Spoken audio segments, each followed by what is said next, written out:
Look at this man. Meet Minho, the highest paid defense lawyer in Seoul. To the public, he's a brilliant legal mind who wins impossible cases with a sharp suit and a professional smile. He looks like the perfect citizen, a man who believes in the power of the law. But as the sun sets, the suit comes off, and the ink is revealed. Behind that Ivy League education is a man born into the blood of the Guryong Syndicate. He isn't just a lawyer. He is a cold-blooded mafia heir who knows that some problems can't be solved in a courtroom, they have to be buried in the dirt. They thought they were suing a regular lawyer, but they just declared war on a mafia boss. Today, we're explaining the thrilling tale of how Minho used his dark past to dismantle a corrupt empire, one bullet and one legal filing at a time. You won't believe how this story ends. Before we dive into Minho's story, if you're loving these high-stakes thriller breakdowns, smash that subscribe button and hit the bell so you never miss when we drop the next one. And drop a comment below, where are you watching from?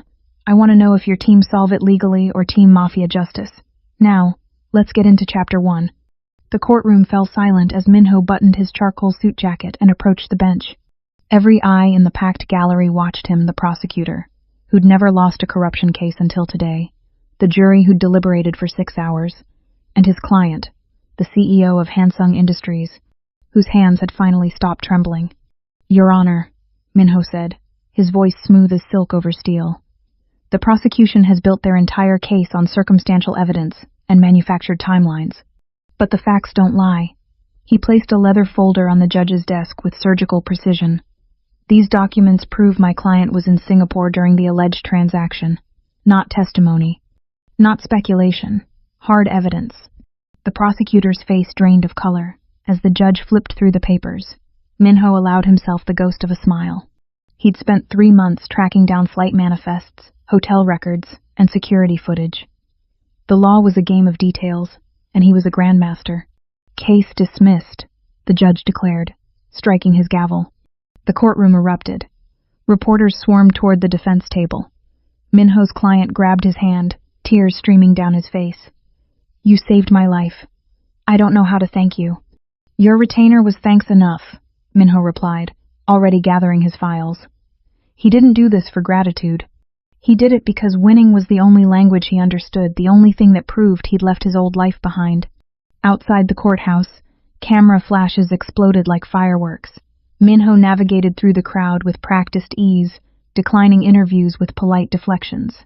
His BMW waited at the curb, black and pristine, a monument to his legitimate success.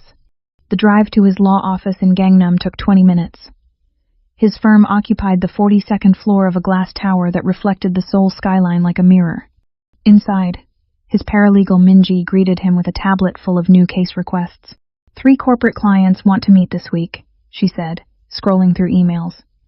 And that Chaebol family is offering double your normal rate for their inheritance dispute.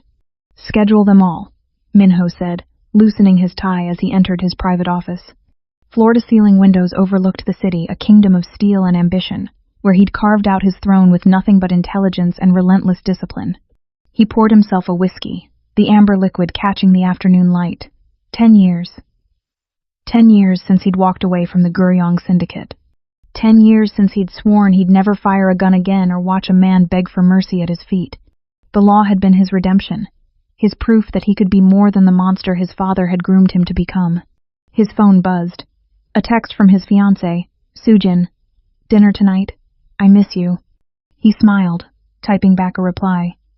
She was his anchor, the one pure thing in a life built on buried bodies and forgotten sins. She knew nothing about his past, and he intended to keep it that way. With her, he could pretend he'd always been this man, this lawyer, this citizen, this version of himself that didn't wake up with blood under his fingernails. The explosion shattered his reverie. The office door blew inward with a deafening crack. Smoke and debris filled the air as masked figures stormed through the opening, their boots crunching over broken glass. Minho dropped his glass and dove behind his desk as bullets tore through the leather chairs where he'd been standing seconds before. Minji's scream cut short. Minho's blood ran cold. Find the files, one of the attackers barked. Burn everything. Minho pressed himself against the desk, his heart hammering against his ribs. His mind raced through possibilities, rival firms, angry clients, corporate espionage, but the military precision of this attack told him everything he needed to know. This wasn't about law. This was about war. Through the smoke, he saw them. 5 men in tactical gear, ransacking his office with ruthless efficiency. One of them grabbed a framed photograph from his desk, Minho and Sujin on Jeju Island, and smashed it against the floor. The sound of breaking glass triggered something primal in Minho's chest. A switch flipped. The lawyer receded, and something older, something colder, rose to the surface. He reached beneath his desk, fingers finding the concealed biometric panel. His thumbprint unlocked the hidden safe with a soft click. Inside, wrapped in black silk, lay the artifacts of his former life. A gold-plated pistol, 2 rings emblazoned with a coiled dragon, and a single coin stamped with the Guryong seal. Minho stared at the gun. He'd promised himself he'd never hold it again. But some promises were written in sand, and these men had just brought the tide. One of the attackers kicked open his private conference room door. Another poured gasoline over his case files. The leader pulled out a silver coin and tossed it onto the burning papers, a coin identical to the one in Minho's safe. A Guryong coin. A declaration of war from someone who knew exactly who he used to be. Minho's fingers closed around the pistol. The metal was cold and familiar, like greeting an old friend you'd hoped never to see again. He slipped the night dragon rings onto his fingers, feeling the weight of his inheritance settle back onto his shoulders. The masked leader turned toward the desk. Find him. He couldn't have gone far. Minho stood up, gun raised, his lawyer's mask finally cracking to reveal the dragon beneath. I'm right here, he said, his voice no longer smooth but sharp as a blade. And you just made the last mistake of your life. The lawyer was dead. The night dragon had returned. The interrogation room smelled of rust and fear. Minho adjusted his cufflinks platinum, engraved with his firm's initials, and studied the man zip-tied to the metal chair. Blood trickled from the goon's split lip, painting a thin red line down his jaw. His tactical vest had been stripped away, leaving only a sweat-stained shirt and the terror in his eyes. I'll ask one more time, Minho said, his voice carrying the same measured calm he used in depositions. Who sent you? The man spat blood onto the concrete floor. Go to hell, lawyer. Minho sighed and rolled up his sleeves. The motion revealed what his tailored suits always concealed. Intricate tattoos snaking up both forearms, black ink depicting dragons coiled around skulls and chrysanthemums. The Guryong marks, the symbols of a legacy written in violence. Wrong answer, Minho said, and drove his fist into the man's solar plexus. The goon doubled over, choking. Minho had learned anatomy in law school, every vulnerable point, every pressure spot, every place where pain bloomed like poison flowers. The law taught you how to dismantle a person legally. The syndicate taught you how to do it with your bare hands. Vesper Corp, the man finally gasped. CEO Kang. He wants your family's land. Sent us to scare you off the case. Minho straightened, pulling his sleeves back down to hide the dragons. Thank you for your cooperation. He left the warehouse as dawn broke over Seoul, the city painted in shades of gold and amber. His driver waited with the BMW, and Minho slid into the back seat, already scrolling through his phone. The man in the warehouse would wake up in a hospital with no memory of this conversation, a courtesy Minho's old contacts specialized in. But the information he'd extracted was worth its weight in blood. Vesper Corp. He should have seen it coming. They'd been circling his family's Gangnam properties for months, making lowball offers through shell companies.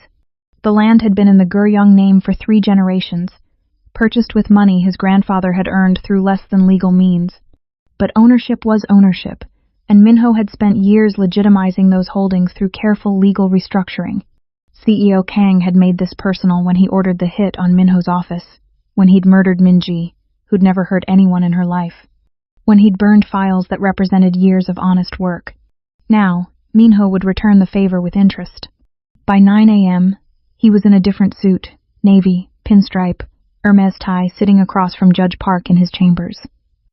The judge owed him 3 favors from cases Minho had steered his nephew through. Today, he'd collect on one. I need an emergency asset freeze, Minho said, sliding a manila folder across the desk. Vesper Corp has been engaging in fraudulent real estate acquisitions. These documents prove they've been using intimidation and falsified environmental reports to devalue properties before purchase. Judge Park flipped through the papers, his expression darkening. This is extensive. I'm thorough, Minho replied.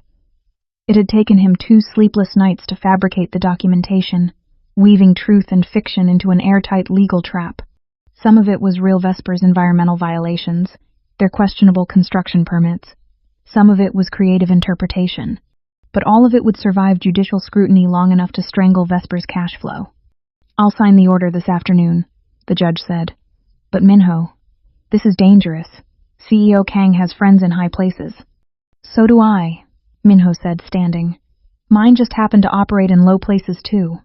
That night, he tracked down the second attacker at a gambling den in Itaewon.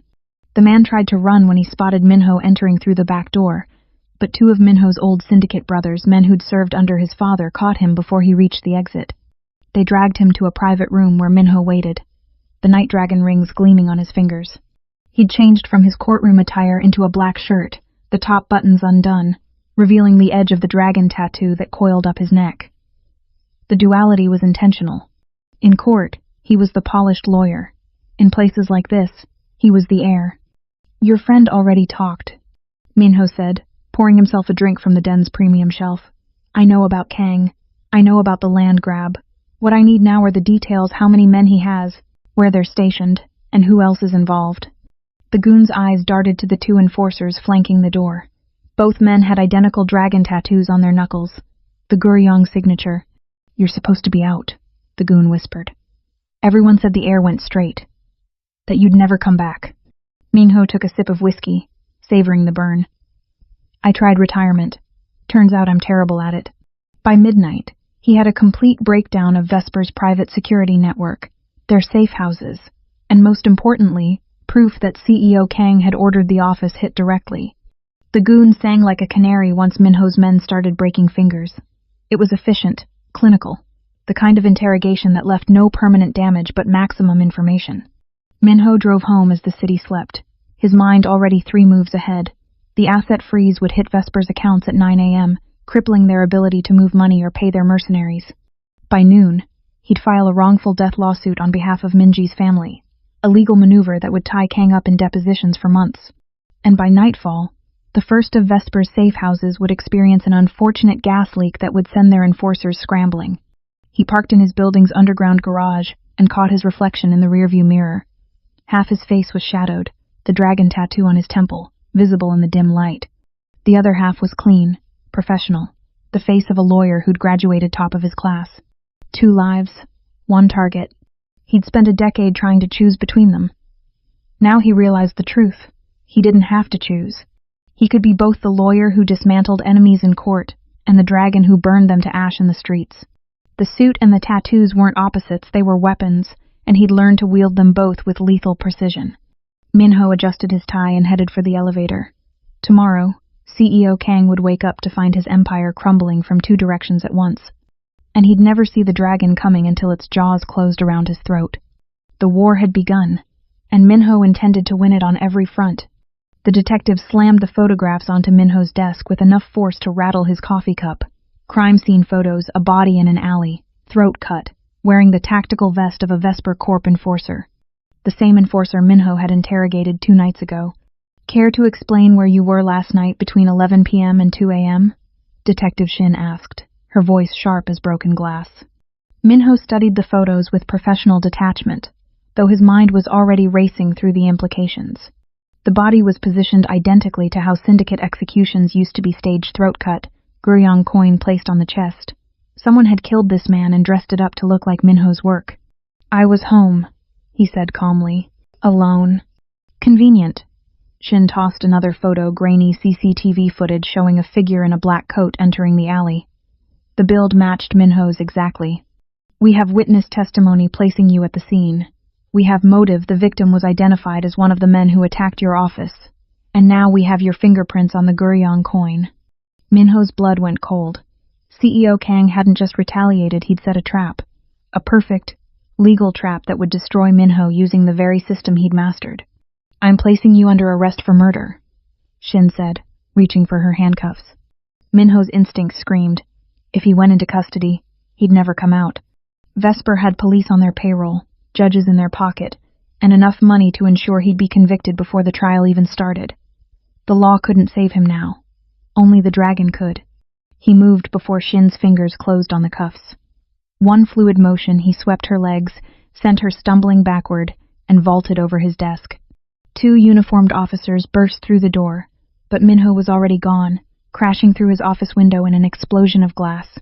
42 floors up. No time to think. He grabbed the window-washing scaffolding and slid down 3 floors, his palms burning from the friction. Alarms shrieked. Officers shouted from above. Minho kicked through a window on the 39th floor and ran through a law firm's conference room, lawyers scattering in his wake. He was a fugitive now.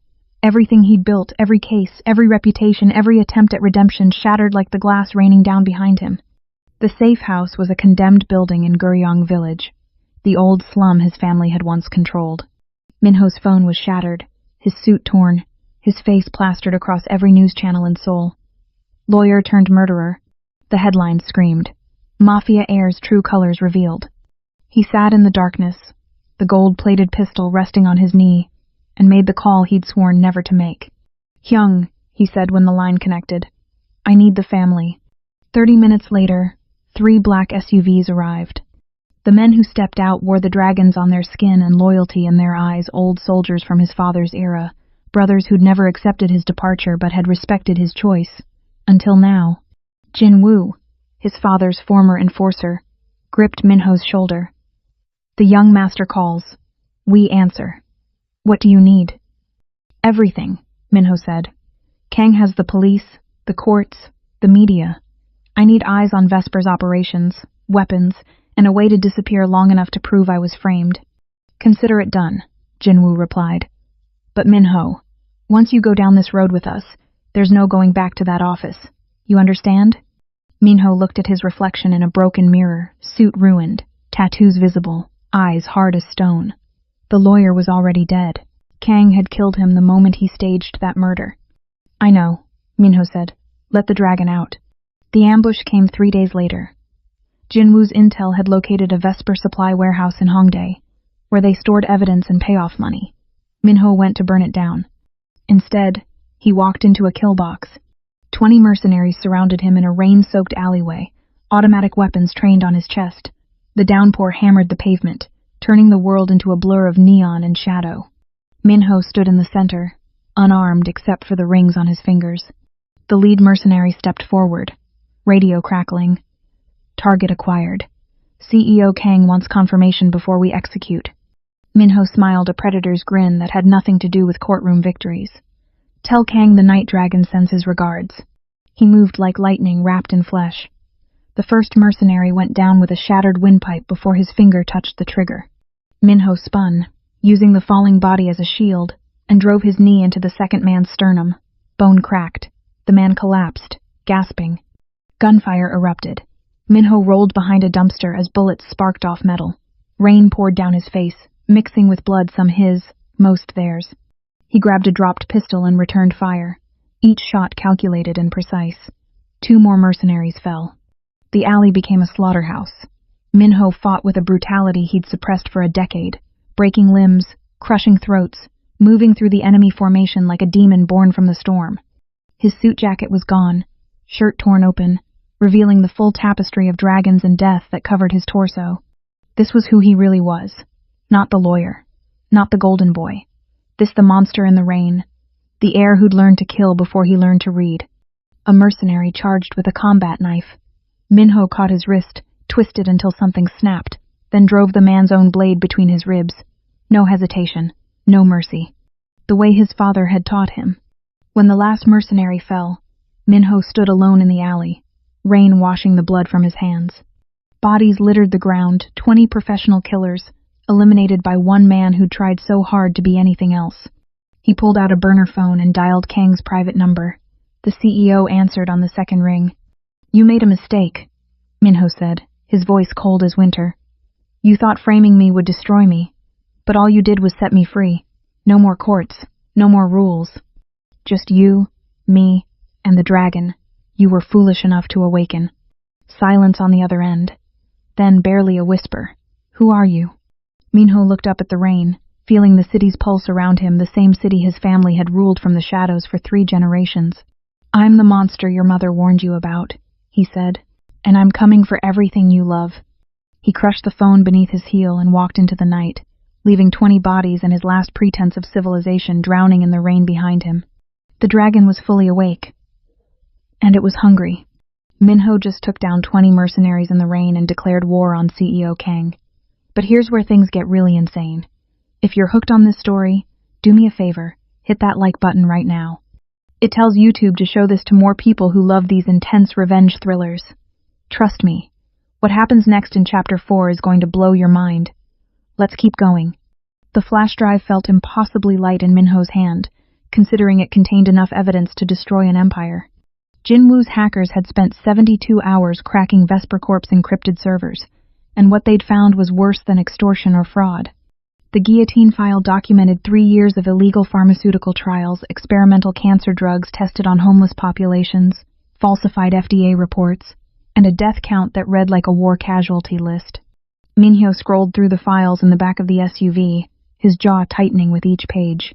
Kang hadn't just built his fortune through real estate, he'd done it by turning desperate people into lab rats and burying the bodies when the experiments failed. Children, elderly, the forgotten margins of society that no one would miss. This ends tonight, Minho said, slipping the drive into his jacket pocket. He wore a tuxedo now, Tom Ford, impeccably tailored, hiding the shoulder holster beneath the silk lining. His hair was slicked back, tattoos covered with foundation and expensive fabric. He looked like he belonged at a charity gala. He looked like a lawyer again. But the dragon was just beneath the surface, coiled and ready. The Shilla Hotel ballroom glittered with Seoul's elite politicians, celebrities, corporate titans, all gathered for Vesper Corp's annual fundraiser. CEO Kang stood on stage in a white dinner jacket, accepting an award for humanitarian pharmaceutical development. The irony was so thick Minho could taste it like blood. Security was everywhere. Earpieces, concealed weapons, ex-military contractors hired to ensure no one disrupted the evening's carefully orchestrated facade. Minho counted 20 guards on the main floor alone, with more stationed at every exit. Good. He'd brought 30. Minho's men had infiltrated hours earlier, posing as catering staff, AV technicians, valet drivers. They wore the same dragons on their skin, hidden beneath uniforms and professional smiles. Jinwoo was stationed near the lighting booth. 2 more brothers controlled the building's security feed. Another team had already disabled the backup generators. Minho entered through the main entrance, flashing an invitation forged so perfectly that even he had trouble telling it was fake. A server offered him champagne. He declined and moved through the crowd like a shark through shallow water, tracking Kang's position on stage. The CEO was mid-speech, his voice booming through the speakers. Vesper Corp has always believed in putting people first. Our research saves lives, our innovations change the world, and our commitment to ethical practices. Minho reached the AV control panel. One of his men, disguised as a technician, nodded and handed him the override remote. With a single button press, Kang's smiling face on the projection screen dissolved into something else entirely. Medical charts, photographs of test subjects covered in lesions, death certificates marked accidental overdose in numbers far too consistent to be coincidence. Audio recordings of Kang ordering his research director to accelerate trials regardless of mortality rates. The Guillotine File, laid bare for every camera in the room. The ballroom erupted in chaos. Reporters surged forward. Cameras flashed. Kang's face went from confident to ashen in seconds as he stared at his own crimes projected in high definition behind him. "What is this?" someone shouted. "Is that real?" Minho stepped out of the crowd and onto the stage.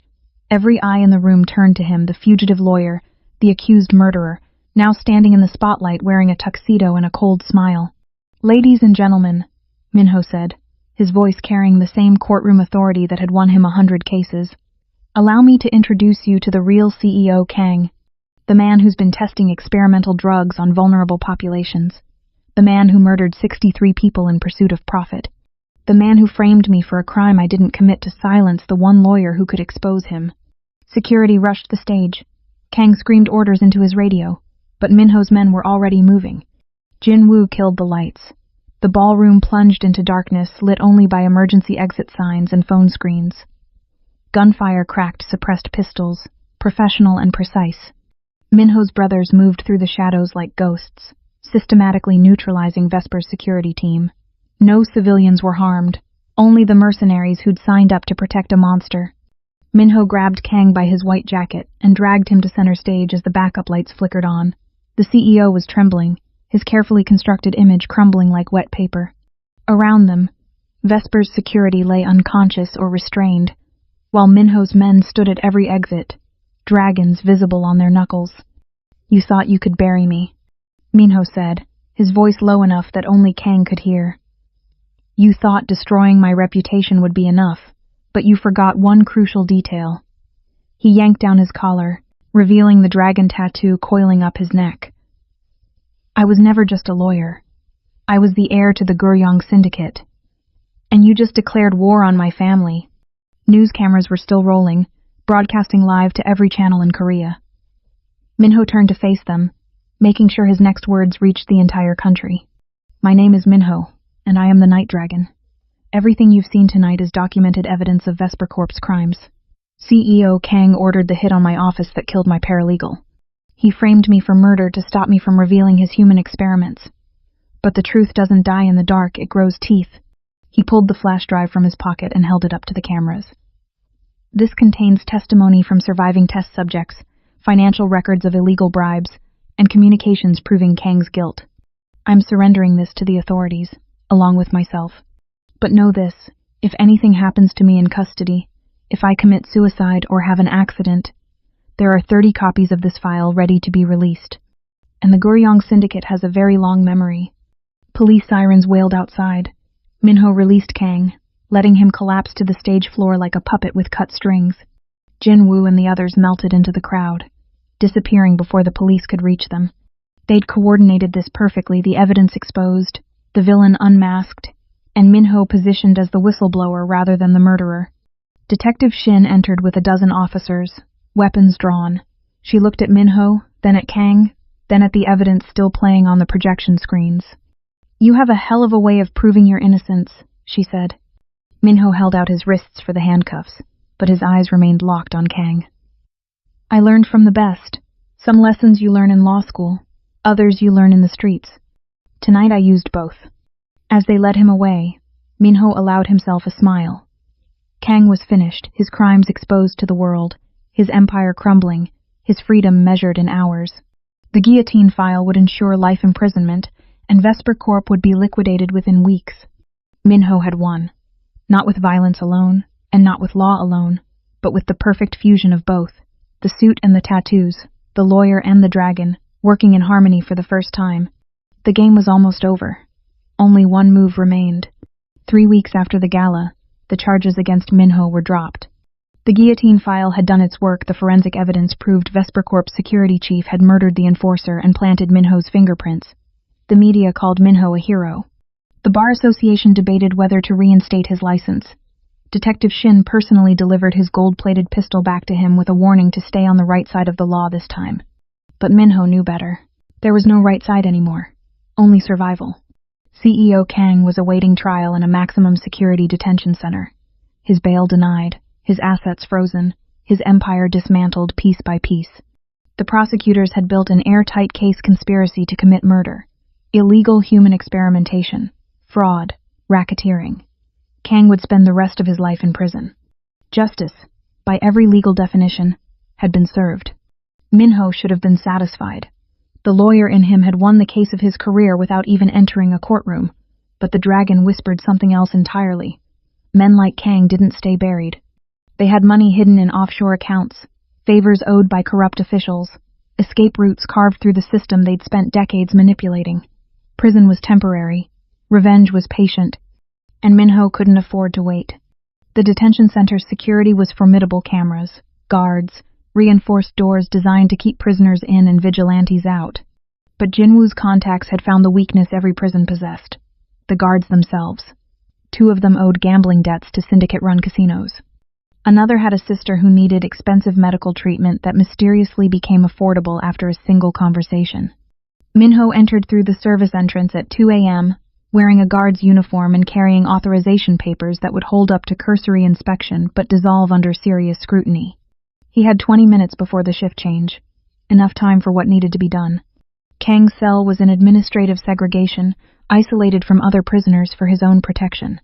The irony wasn't lost on Minho as he walked down the corridor, his footsteps echoing off concrete walls. They'd locked Kang away to keep him safe from the criminals he'd created. They hadn't considered that the most dangerous criminal would walk in wearing a badge. The CEO looked smaller in his prison jumpsuit, sitting on the edge of his cot with his head in his hands.